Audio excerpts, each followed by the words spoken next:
베이글이 완성됐어요. 빵이 미쳤다, 빵이. 여기 누구 옆에 있으면 막 먹여주고 싶다. 안녕하세요, 주희입니다. 오늘의 주제는 베이글이고요. 이 베이글 레시피는 굉장히 간단하기도 하고 성형도 최대한 예쁜 모양을 만들 수 있게 제가 도와드릴 테니까 영상 보시고 제 빵에 입문해서 가꾸운 빵의 그 맛있음을 한번 즐겨보셨으면 좋겠습니다. 일단 물 온도는 35도이고요. 이스트 물에 잘 섞이면은 발효가 좀 원활하게 되기 때문에 질긴 듯 하지만 속은 부드럽게 하려고 박력분이나 중력분을 조금 블렌딩 해가지고 만들기도 해요. 근데 오늘 저는 강력분으로만 하겠습니다. 설탕 넣고 소금 넣고 한번 이렇게 섞어줘요. 이제 이스트 풀어놓은 물을 넣어줍니다. 이렇게 2단 한 덩어리 될 때까지만 섞어주시면 돼요. 물론 고속으로 해도 되긴 하는데 가루가 엄청 날릴 거예요. 한 덩어리가 되는 게 보이나요? 이렇게 손으로도 잡힐 정도로 한 덩어리가 됐어요. 이거는 온도가 낮으면 딱딱해서 반죽이 잘 안 어우러지기 때문에 반죽에 넣어요. 물론 맛있는 버터 쓰면 맛이 좋겠지만 그냥 발효를 얼마나 잘 시키느냐에 따라서 풍미가 결정되기 때문에 버터가 많이 반죽에 어우러졌거든요. 이제 여기부터는 속도를 좀 높여가지고 글루텐을 100% 잡아줄 거예요. 고속으로 치대면 치댈수록 반죽 온도가 좀 빠르게 올라가고요. 저속으로 치대면 반죽 시간은 오래 걸리지만 반죽 온도가 급격하게 오르거나 하진 않아요. 물 온도가 35도 정도여가지고 고속으로 반죽하면 최종 온도가 조금 오버할 수도 있을 것 같아서 우선 4단으로 반죽을 할게요. 시간 같은 거는 자기가 가지고 있는 반죽기의 성능에 따라서 반죽 시간이 달라질 수 있어요. 중요한 거는 글루텐이 얼마나 형성됐는지를 눈으로 확인하는 게 중요한 거죠. 뭉쳐있던 반죽이 좀 풀어지는 단계가 오거든요. 빵만들 좀 달라붙기 시작했어요. 지금 7분 정도 지났을 때 한번 확인해볼게요. 이렇게 반죽을 한번 이렇게 뜯어봐요. 얇게 늘어나긴 하는데 두껍고 거칠거칠하게 찢어지면 글루텐이 아직 형성이 안 된 거예요. 이런 빵 반죽을 하는 게 재밌는 게 엄청 말랑말랑해서 촉감놀이 하는 것 같아서 좋아요. 뜯어가지고 바로 늘리면 잘 안 늘어나는데 잠깐 이렇게 쉬었다가 늘리면 좀 잘 늘어나거든요. 이렇게.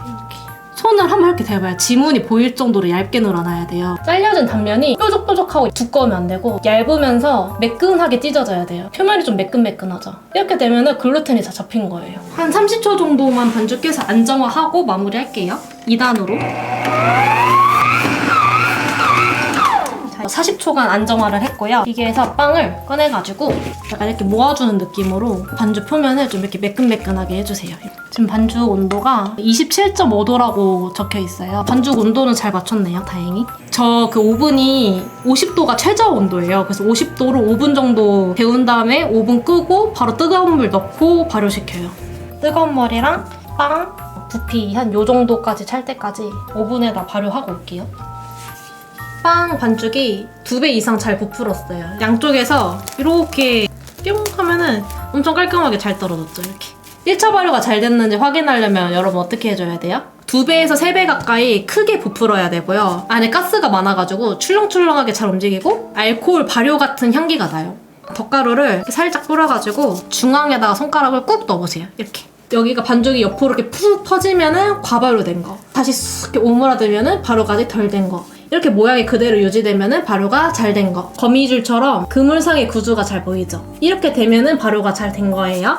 벽에서 떼가지고 옮겨요. 분할 무게가 동일해야 완성된 빵도 크기가 일정하거든요. 508g이에요. 손으로 이렇게 눌러주면서 기포도 빼고 표면을 좀 이렇게 매끈매끈한 면이 위로 올라오게끔 이렇게 만들어줘요. 이렇게 둥글게. 여기가 찢어지거나 표면이 안 예쁘면은 구웠을 때도 약간 거칠고 좀 예쁘지가 않아요. 최대한 안 찢어지고 상처 덜 나게 조심스럽게 이렇게 반죽해주세요. 한 손으로 조금 어렵다 하면 양손으로 하셔도 되고 본 성형하기 전까지 빵을 좀 부풀려야 돼서 이대로 15분 정도만 벤치 타임 줄게요. 이 벤치 타임을 하는 이유는 둥글리기를 하면서 빵 반죽 속에 있는 기포를 다 빼줬잖아요. 탄력이 너무너무 많아요. 긴장되어 있고 이게 신장성이 떨어져 있는 상태예요. 성형을 해줘야 되는데 지금 탄력이 너무 많으니까 아무리 밀대로 늘어도 잘 안 늘어날 거란 말이에요. 중간 발효를 해줌으로써 반죽이 좀 상태가 좀 정돈이 되죠. 우선은 덧가루를 살짝 이렇게 뿌려주시고 밀대에도 덧가루 살짝 이렇게 묻혀주신 다음에 이렇게 원형을 만드신 다음에 세로 20, 길이 10 이런 식으로. 너무 길쭉하게 밀면은 반죽이 너무 얇아지니까 뒤집어주기. 위에서 접고 아래에서도 접고 이런 편지지 같은 모양이 되면은 눌러주세요. 자, 이렇게 한 번 접었죠? 한 번 더 접어요. 그러면은 이렇게 접혔죠? 이음매를 꼬집어주세요. 꼬집어주세요. 옆에도 꼬집어주세요. 어느 한쪽이 좀 두껍다 하면은 거기에 힘을 더 많이 주면 돼요. M자를 그린다는 느낌으로. 자, 이렇게 꼬집꼬집한 면이 눈앞으로 오게 한 다음에 이렇게 머리랑 꼬리라고 생각하시면 되려나? 이렇게 가져와가지고 그대로 감싸주세요. 이렇게 감싸주시면 돼요. 이렇게 꼬집. 이 옆면도 벌어지지 않게 조금 이렇게 꼬집어가지고 일단 종이 호일 위에 올려가지고 이제는 조금 쉽게 가는 거 알려드릴게요. 똑같이 위에다가 덧가루를 좀 뿌려줘요. 원형을 이렇게 만드신 다음에 이런 식으로 뒷부 없애주고 뒤집어주는 이유는 매끈매끈한 면이 표면으로 가게 하기 위해서 뒤집어주는 거예요. 돌려가면서 꾹 이렇게 누르고 돌리면서 꾹 누르고 원기둥 모양으로 만들어주는데 이때 길이를 조금 늘려가지고 이 길이가 일정하게끔만 해주면 돼요. 이렇게 눌러가지고 마지막 부분은 꼬집꼬집.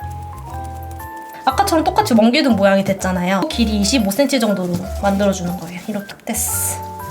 자, 이렇게 해가지고 이음새가 내 눈앞에 오게 이렇게 일자로 잘 놓은 다음에 밀어주기 돌려가지고 여기 있는 거 이렇게 말아주면 돼요. 이렇게 꼬집 옆면에도 조금 꼬집. 이음새가 있는 부분을 종이 호일을 올려가지고 이렇게 해서 놔주시면 돼요. 이대로 실온에서 20분 정도 발효를 할 건데 10분이 지나면 5분 예열을 할 거고 5분이 남으면 물을 끓여가지고 데쳐가지고 팬닝을 할게요. 설탕이랑 소다랑 올리브오일 넣는 거랑 무슨 차이가 있을까요? 설탕은 당 성분 때문에 구움색이 골고루 나게끔 도와주고요. 베이킹 소다도 구움색에 영향을 주는 걸로 알고 있어요. 그리고 올리브오일을 넣는 거는 그냥 표면에 좀 광택을 주고 원래 데치면 베이글 표면이 좀 질깃질깃해지잖아요. 근데 올리브오일이 그걸 조금 막아줘요.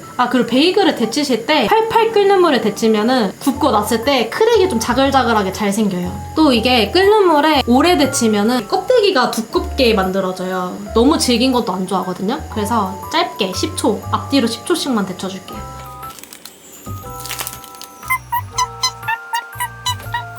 뒤집어. 1, 2, 3. 일단 데치기 끝! 부어주고 오겠습니다. 와, 맛있겠다. 맛있겠죠? 맛있겠다. 여기 철판에 두면 습기 차니까 식힌방에 올려서 식혀줄게요. 제가 만든 크기 자체가 좀 작게 성형을 했다 보니까 이렇게 구멍이 없이 이렇게 생겼습니다. 근데 저는 이런 모양도 좋아요. 반질반질하게 구워졌고 바닥면은 약간 이런 상태예요. 구움색이 진하게 났죠? 꿀 조금만. 벌써 맛있을 것 같아. 자, 이렇게 발라가지고 향기 미쳤다. 와, 뭐야? 내가 만든 거 맞아? 겉이 약간 쫄깃하고 찔깃한데 약간 바삭함도 있으면서 그냥 너무 맛있어요. 진짜 어떡하지? 역시 이 가꾸 이 빵의 바삭함과 쫄깃함을 먹기 위해서 집에서도 빵을 만들게 되는 것 같아요. 여러분들도 제빵이 너무 어렵다고 생각하지 마시고 집에서도 한번 빵을 만들어서 드셔보셨으면 좋겠어요. 오늘 녹화는 여기서 마무리하도록 하겠습니다. 다음 시간에 또 만나요. 안녕!